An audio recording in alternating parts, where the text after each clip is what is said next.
Vamos falar um pouquinho de futebol, um pouquinho do Santos, um pouquinho da seleção brasileira, um pouquinho dos meninos da Vila que jogaram hoje pelo Campeonato Paulista Sub-20, mas também a gente tem que falar aqui aquilo que a gente sente, porque eu estava vendo agora há pouco essa tragédia que aconteceu na Venezuela, coisa triste, tão triste, né?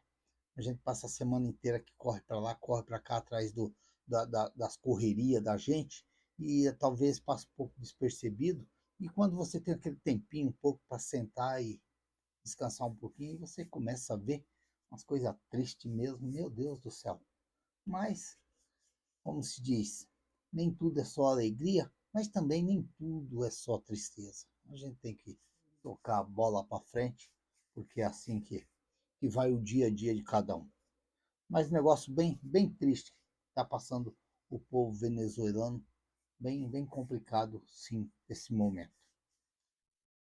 Antes aqui, eu vou mandar um abraço para o Davi Souza, do Rio de Janeiro, ele que diz que é botafoguense, e ele deve acompanhar aqui o canal aqui, ver a gente sempre está falando de futebol, é bem legal, as pessoas aqui não...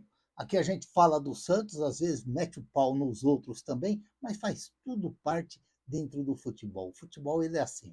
Às vezes você acha que o seu é melhor do que o outro acha que o dele é melhor do que o da gente, e aí vamos tocando. Mas o importante é a gente ter respeito entre os seres humanos, que é muito interessante isso daí.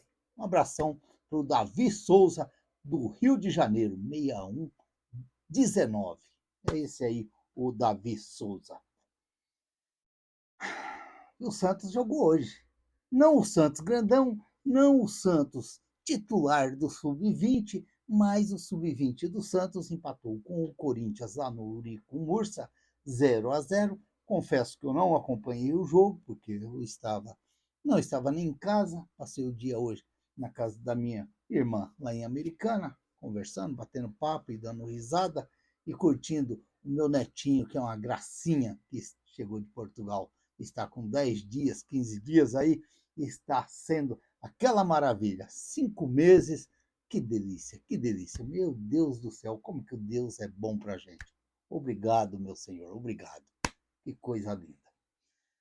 E a gente fica feliz, a gente fica feliz. É claro que eu comecei o vídeo falando de uma tragédia, mas a gente tem que se alegrar com aquelas coisas boas também que Deus dá para a gente tem que curtir sim. Que coisa linda.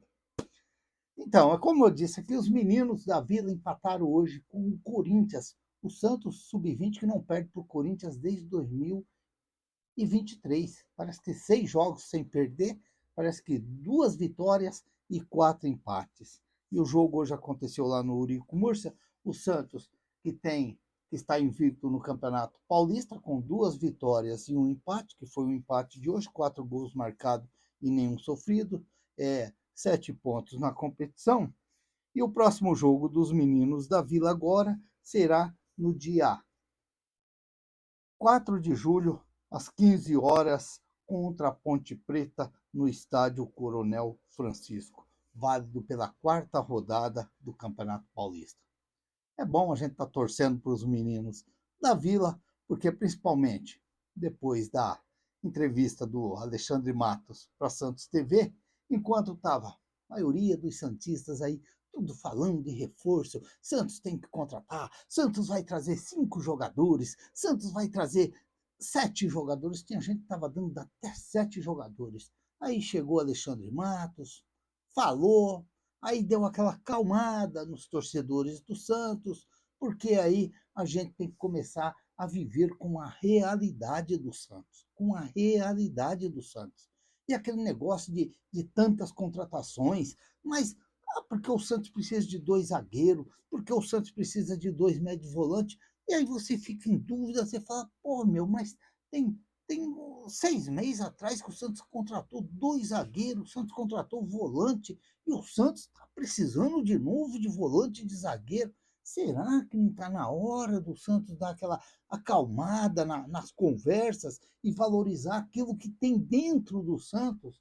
Os jogadores que estão lá, as categorias de base do Santos que estão lá?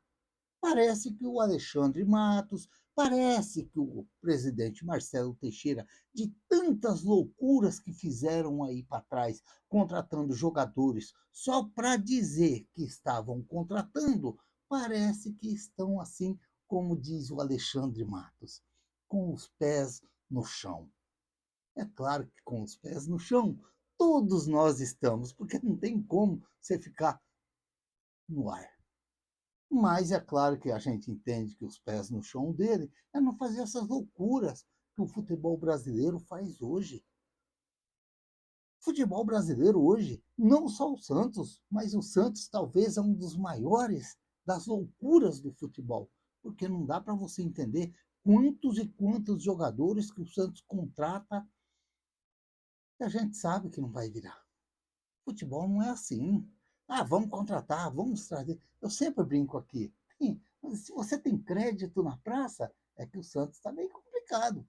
É que o Santos está meio complicado. Mas se tiver aquelas promissórias amarelinhas ainda que você pode assinar, você assina e, como se diz, depois paga. Depois paga. E o que mais a gente acha engraçado, o que mais a gente acha engraçado é que os jogadores aceitam vir sabendo que o time está arrebentado, sabendo que o time não tem dinheiro e está precisando de jogadores, e os jogadores vêm para o Santos. Eles assinam contrato, parece que eles falam assim: se não, se não contratar agora, se não pagar agora, paga depois. Parece que a impressão que dá é essa. Aí você vê os comentários, como a gente vê os comentários aí nas redes sociais aí, porque o Santos vai contratar, porque o Santos vai vender um jogador, porque vai vendendo, vai contratar. Eu acredito que se o Santos vender um jogador, ele tem que primeiro pôr a casa em ordem. Ele primeiro tem que pôr a casa em ordem. Que negócio é esse? Vamos contratar mais, trazer mais para fazer mais dívida ainda? Então, por isso que sempre eu não concordava com tantas conversas de contratações que eu ouvia falando do Santos. Então, pelo menos, o Alexandre Matos falou, deu aquela. Eu acredito que vai dar aquela calmada com o negócio de tantas contratações, porque eu sempre falo que contratação é uma coisa, reforço é outra. Contratação você vai contratando e vem trazendo, vem enchendo de baciada. Agora, reforço, esse é o mais importante. E as oportunidades não é sempre, é uma ou outra que você encontra. Depois dessas oportunidades que o Rueda criou no Santos e o Marcelo Teixeira deu continuidade, estão estourando o Santos. Estão estourando o Santos. De tantos jogadores que vêm para o Santos, às vezes não dá certo, e empresta. Olha que absurdo. O Santos trazer o Tiquinho Soares pagando 1.400.000 e pagar 1 milhão para o Tiquinho disputar a Série B pelo Fortaleza. Isso é se der certo o negócio. Isso é um absurdo. Isso é um cúmulo dentro do futebol. Mas, infelizmente, no Santos parece que é tudo normal. Parece que é tudo normal. É isso que eu não entendo. É por isso que eu sou contra o Santos ficar contratando, dá chance para a base, põe os meninos para jogar, põe os garotinhos para jogar, porque é dali que sai o caldo grosso do Santos. É dali, porque o Santos tinha intenção, queria trazer o Tiquinho Soares pagando 1.400.000 e 3 anos depois ia vender o Tiquinho Soares por 12, 15 milhões de euros. É isso que não dá para você entender. Agora, um garoto, não. Um garoto você pode pôr ele ali, destacar e de repente você pegar 10, 15, 20 milhões de euros, olha, é muito dinheiro, mas é assim, o futebol é desse jeito, futebol é desse jeito. Então é isso que eu não entendo, muitas vezes no Santos, porque viveu atrás aí trazendo jogadores que já não tinham mais espaço nos seus clubes e vieram para se aposentar no Santos, praticamente se aposentar no Santos. Vamos ver, tomara que tenha um juízo agora e dá prioridade e dá confiança para aqueles que estão lá na Vila Belmiro e que possam fazer um segundo semestre muito bom aí pelo Santos. Eu acredito, eu acredito. O Cuca vai dar uma ajeitadinha nesse Santos e vai pôr para jogar bonitinho, redondinho nesse segundo semestre aí. Eu acredito nisso daí. E amanhã temos a seleção brasileira. Olha que maravilha. 2 horas da tarde, às 14 horas de segunda-feira. Significa que ali, por volta de 1 hora, 1 hora e meia, o Brasil vai parar para a gente acompanhar o Brasil e Japão. Olha, pelo jogo que eu vi, o Brasil jogando os 2 primeiros jogos da Copa, eu diria que ia ser um jogo muito difícil para o Brasil. muito difícil. Mas pelo jogo que eu vi já o Brasil jogar contra a Escócia, mas eu acredito que o Japão é mais time do que a Escócia. O Japão é mais time do que a Escócia. Mas pelo futebol que eu vi o Brasil jogando contra a Escócia, que já foi um futebol mais compacto, um futebol mais ajustado, mais agrupado ali pelo o italiano, e pelo futebol que eu vi o Japão jogando agora o último jogo, eu vejo o Brasil com grandes possibilidades, sim, de avançar para a próxima fase. Eu acredito que se o Brasil fazer aquele jogo que fez contra a Escócia e o futebol do Japão, por mais que ele fez um jogo aguerrido, o último jogo foi contra, não me recordo agora, mas importante, eu vi o último jogo, eu vejo o Brasil mais pronto para avançar de fase. E é o que a gente vai torcer amanhã.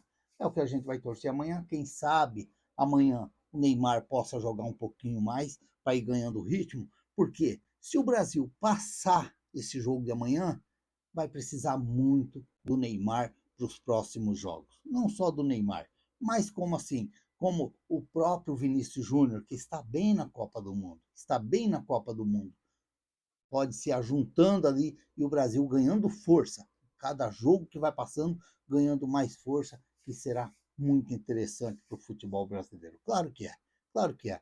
O Brasil conseguir ser campeão mundial seria maravilhoso para o futebol brasileiro. Para lembrar que o futebol brasileiro ainda é o futebol que o mundo conheceu e quem sabe aí podendo o Brasil buscar essa taça e alegrar toda a nação brasileira. Até mesmo se for jogar 4 horas da tarde ou 2 horas da tarde, a nação brasileira vai ficar bem contente. É claro que não é todo, a gente fala o Brasil vai parar, mas a gente sabe que tem aquelas funções que dentro de uma firma ou dentro de um hospital, de qualquer instituição dessa daí, que não pode parar, que alguém tem que estar trabalhando, e alguém tem que pagar o pato. Fazer o quê? É, a vida é assim. Vamos torcer, tomara que o Brasil faça um bom resultado, quem sabe aí um 2-0 contra o Japão está de bom tamanho para o Brasil, e de repente, quem sabe a gente pode ver o Neymar outra vez já em campo. Não acredito. O italiano disse que quem vai jogar já sabe quem vai jogar, mas quem não vai jogar ele não sabe. Então, até o repórter perguntou lá umas perguntas lá que a gente talvez não entende muito as certas perguntas, mas disse como os jogadores vão dormir num jogo tão apreensivo desse. E ele disse: quem vai jogar já sabe que vai jogar. Quem não vai jogar não está sabendo de nada. Então, vamos ver quem que vai ser os escalados do italiano amanhã contra o Japão, às 14 horas. Vou dar o meu resultado, acredito que vai ser um 2-0 para o Brasil aí. Quem sabe aí, se o Neymar puder fazer um golzinho, seria bem legal, mesmo ele não entrando jogando. E de repente, o Vinícius Júnior, que está vivendo uma fase boa na seleção, está sendo protagonista da seleção, torcer para que ele faça mais um gol e quem sabe aí brigando pela artilharia da Copa do Mundo. Seria bem legal. Se inscreva no canal, deixa seu like, faça seus comentários, ative o sininho para receber as notificações. Eu sou o Raul Schott, ficam todos com Deus, até o próximo vídeo, se Deus quiser.